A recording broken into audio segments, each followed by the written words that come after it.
नमस्कार। आज हम छत्रपति शिवाजी महाराज के जीवन को थोड़ा और गहराई से समझने की कोशिश करेंगे।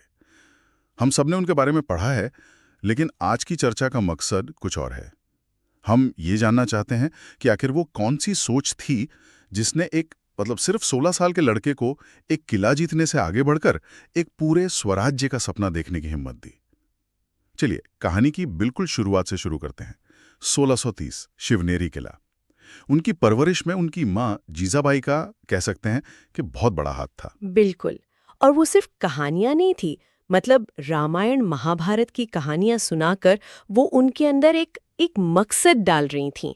तो एक तरफ जीजाबाई ने मूल्यों और एक बड़े विजन की नींव रखी, और दूसरी तरफ उनके गुरु दादोजी कोंडदेव उन्हें जमीनी हकीकत सिखा रहे थे। जैसे कि प्रशासन कैसे चलाना है, युद्ध कला। हाँ, युद्ध की कला क्या है, रणनीति कैसी बनानी है।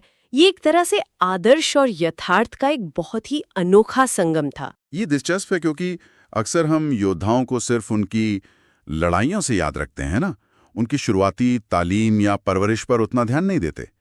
तो क्या ये तालीम उनके फैसलों में, जैसे अफजल खान वाले मामले में, साफ तौर पर दिखती है? यही तो सबसे खास बात है। अफजल खान की जो घटना है वो सिर्फ बहादुरी की मिसाल नहीं है। सोचिए, बीजापुर सल्तनत का सबसे खूंखार सेनापति जो शिवाजी से कद काठी में, ताकत में हर तरह से बड़ा था, और वो उन्हें मिलने बुला रहा है। शिवाजी जानते थे कि ये एक जाल हो सकता है। यहीं पर उनकी परवरिश काम आई होगी। बिल्कुल।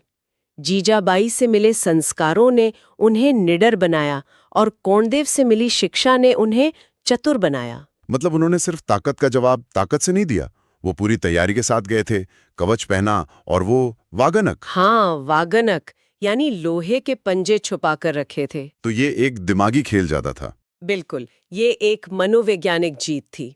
उन्होंने दुश्मन को उसी के खेल में मात दी। और यही पैटर्न हमें बार बार दिखता है, चाहे वो पुणे में शाइस्ता खान के किले में घुसकर रात के अंधेरे में हमला करना हो। एक ऐसा हमला जिसकी किसी ने कल्पना भी नहीं की होगी। किसी ने भी नहीं। या फिर औरंगजेब की कैद से आगरा में फलों की टोकरी में छिपकर भाग निकलना। ये सब दिखाता है कि वो हमेशा लीक से हटकर सोचते थे, अपने दुश्मन से हमेशा 2 कदम आगे। उन्होंने गुरिल्ला युद्ध को अपना सबसे बड़ा हथियार बनाया था, है ना? क्योंकि वो जानते थे कि मुगलों की विशाल सेना से आमने सामने नहीं जीता जा सकता। सही कहा। तो ये सिर्फ लड़ाइयां नहीं थीं, ये तो एक पूरी सल्तनत की नींव रखी जा रही थी। और कोई भी सल्तनत सिर्फ तलवार के दम पर तो नहीं चलती। 1674 में जब रायगढ़ में उनका राज्याभिषेक हुआ, हाँ, तब हमें इसका असली रूप दिखा। वो सिर्फ एक ताजपोशी तो नहीं थी। नहीं, बिल्कुल नहीं। वो इस बात का ऐलान था कि अब दक्कन में एक स्वतंत्र, एक संगठित मराठा शक्ति मौजूद है, और इस शक्ति की नींव थी उनका प्रशासन। उनका अष्टप्रधान मंडल। हाँ, अष्टप्रधान मंडल, यानी 8 मंत्रियों की एक परिषद। आज की कैबिनेट की तरह हर मंत्री अपने विभाग का विशेषज्ञ था। इससे फैसले लेने की जो प्रक्रिया थी वो बहुत कुशल हो गई। और शायद उनका सबसे दूरदर्शी कदम था एक नौसेना का गठन करना। उस जमाने में ये कोई सोच भी नहीं सकता था। ये एक कह सकते हैं कि जियोपॉलिटिकल मास्टर स्ट्रोक था। उस दौर में जब मुगलों का जोर जमीन पर था और पुर्तगाली, अंग्रेज ये सब समुद्र पर कब्जा कर रहे थे, तब ये सोचना कि भारत की अपनी समुद्री ताकत होनी चाहिए। हाँ, ये कमाल की दूरदर्शिता थी। उन्होंने समझ लिया था कि कोंकण तट, व्यापार और अपनी सीमाओं की सुरक्षा के लिए समुद्र पर नियंत्रण बहुत जरूरी है। इसीलिए उन्हें भारतीय नौसेना का जनक भी कहते हैं। बिल्कुल। और उनके प्रशासन में आम लोगों पर कितना ध्यान था? उनके स्वराज्य का केंद्र बिंदु ही आम इंसान था। उन्होंने किसानों के हितों की रक्षा की, जमींदारों के शोषण को खत्म किया। उनके राज में महिलाओं का सम्मान सबसे ऊपर था, और किसी भी धर्म के आधार पर कोई भेदभाव नहीं होता था।